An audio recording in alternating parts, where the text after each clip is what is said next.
we're supposed to be working on the E36 today, installing a brand new set of coilovers that we bought for the car. So this is a set of 𝐃𝐨𝐴 coilovers, but unfortunately, we ran into some issues.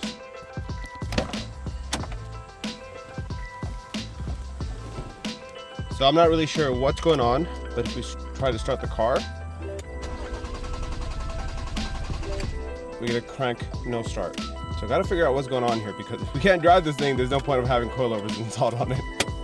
So the weird thing is, this did happen once before, and it kind of just situated itself. We did a rolling start, we dropped the clutch, car started right up, and since then it had zero problems. But the other day I was driving it, I parked it, again, zero problem whatsoever. But then the next day when I got back in the car, this issue persisted.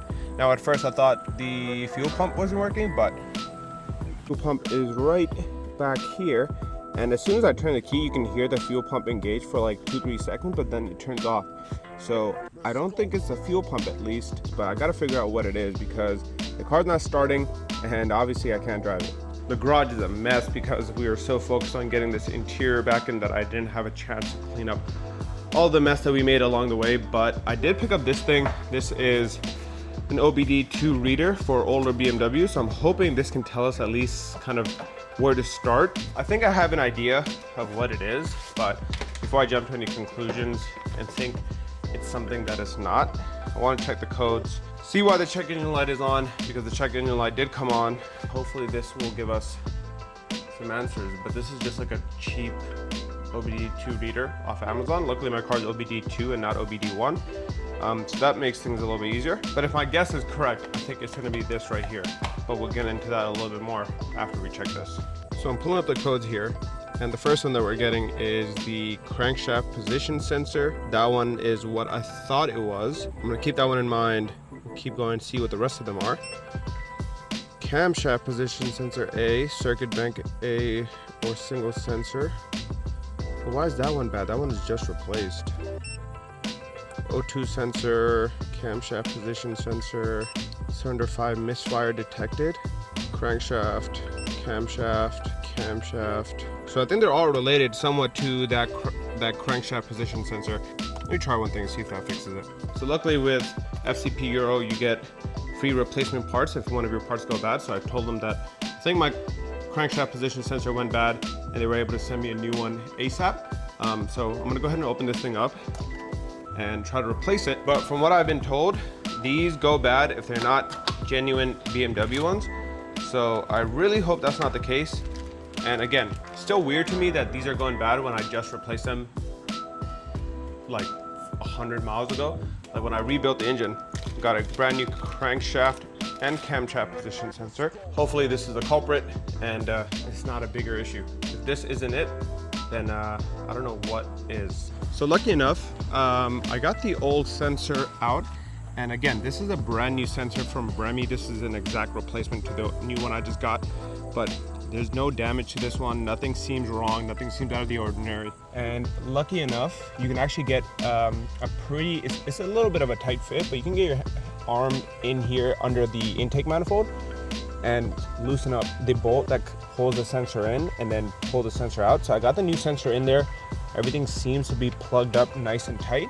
So I'm gonna go ahead and see if the codes still persist and try to start this thing up, and hopefully we're good. I really hope that that was what was wrong with it and it's nothing else. The only other thing I think it could be is that there's a piece of the harness that connects from the crank and the cam position sensor into the main harness, and I don't know if that's gone bad or unplugged. It's kind of hard to tell because that sits directly under the intake manifold, and there's a spider living in here, so kind of scared to get my hand in there. All right, check engine light is still on for some reason. I'm gonna go ahead and read these codes again. Hopefully that sensor code is gone, please. I think we're gonna have to clear everything first, so I'm gonna do that first. Cleared. Read codes, please. Read nothing. Camshaft position sensor, camshaft position sensor, throttle body, throttle pedal position sensor. So the crank one is gone. Let's see if this thing starts up. All right, fingers crossed.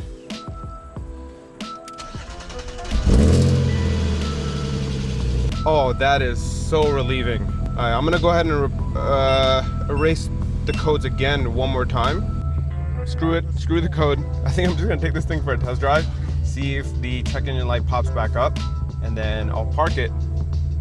Make sure I park it in a spot where I can actually like kind of work on it.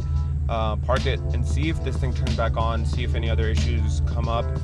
I'm gonna let it get up to temp first. I also believe we need to do some maintenance on it in terms of like spark plugs. Who knows, maybe we go to AutoZone, get some spark plugs and just change those out. Get this thing running a little bit better. But right now it's idling smooth. Everything seems to be okay. There's no check engine light just yet, at least. So I guess we'll drive it a little bit and see if anything else pops up. So far so good. We're getting up to temp. We're around like third gear, 45 miles per hour. And it seems to be running and pulling fine. Still can't get over how bad the exhaust sounds. It makes me not want to drive this car sometimes. So as you can see, we're up to temp. No check engine light, which is great. God damn. So I got the spark plugs. Obviously I didn't cheap out. I got the best ones that they had in stock, but I should have just waited for FCP and ordered through that, because we're looking at $100 for spark plugs. I don't remember when they got that expensive, or I haven't just bought any in store in a very long time, but that is a lot more than I thought it would be. But whatever, that's besides the point. Let's get home, switch these things out, and hopefully the car starts up right now. I turned it off without realizing, so let's see. And it looks like the check engine light did come back on. So my guess is, while the crankshaft position sensor was bad, the camshaft position sensor has also gone bad. So we might need to go ahead and get a replacement for that as well. Luckily, we got that lifetime warranty on those parts. So we'll go ahead and get a new one. And then I know replacing that one is a bit of a pain. Let me get this car home, change out these spark plugs, and we'll see what to do next. While these cars are not as fast as the G80 at all, like they're probably 1/8 of the speed, they're so much fun to drive. I think the analog feeling of the cars just makes them more enjoyable. So I guess that's one con of the newer cars, but these older ones, they just have like a certain satisfaction that comes along with driving them that you can't really beat. Now that we have the spark plugs, we got to make sure that they have the right gapping so that they're in spec to what the car should be. Could be wrong. These are like the 4-prong ones, so I don't know how you're supposed to gap these ones. I'm not gonna act like I know what I'm doing there, so I'm just gonna go ahead and replace these, and hopefully it helps. And this is one of those situations where I really didn't have to do this, because if you look at these, like this is the new one, obviously, and this is the old one. Not that bad, to be honest. Like, it does have a little bit of dirt and grime at the top there, but nothing out of the ordinary. Before we close everything up, we do have our coolant reservoir cap right here. This thing opens at a certain temperature. I forgot what exactly that number is, but they say that it's not safe to be opening at that temp, and that a lot of the other hoses could probably blow before that happens. So what we ended up doing was getting another cap that obviously looks a lot better, but then this one should open up at a lower temp and make it so that we don't blow anything. And this is billet aluminum, looks a little bit better. Yeah, just a little nice touch for the engine bay. Completely forgot we need to go ahead and start this thing, see if it even starts back up. Now, I'm not sure what the repercussions of a bad camshaft position sensor is, but we're gonna have to go ahead and figure out and see if we can get a replacement on the way, so we can get that switched out ASAP as well. Like I said before, in the next video, we'll start tackling the suspension and then the wheels and so on after that, get this thing looking right while we're getting it running right. And then a little update on the E30. If you guys haven't watched the last video, we did a full build overview on this thing, and a lot of people are loving that.